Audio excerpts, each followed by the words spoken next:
দুটোনা যাদেরকে করা হয়েছে তাদেরকে এই আমলটা শিখিয়ে দিই। এই আমলটা আপনার প্রত্যেকেই করবেন ইনশাল্লাহ।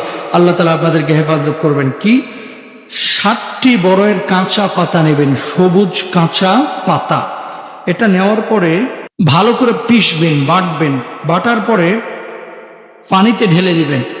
ঢালার পরে এটাকে নাড়তে থাকবেন, অর্থাৎ গরম পানিতে দেওয়ার পরে নাড়তে থাকবেন। চুলায় যখন আপনি তাপ দেবেন নাড়তে থাকবেন। আবার যদি আপনি বেটে না দেন, 7টা পাতা নিয়ে আপনি গরম পানিতে ঢেলে দেন।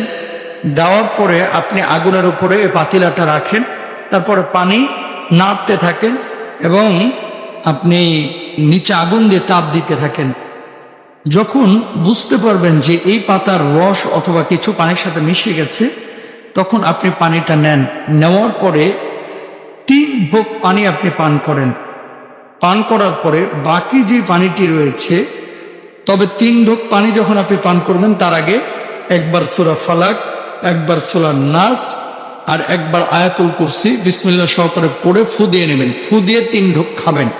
খাওয়ার পরে বাকি যে পানিটা থাকবে এই পানি দিয়ে গোসল করবেন। অন্য পানি এর সঙ্গে মেশাবেন না। যদি এই কাজ করতে পারেন ইনশাআল্লাহ আপনার শরীরে জাদুটোনা আসর করবে না, প্রভাবান্বিত করবে না ইনশাআল্লাহ। মৃত্যুর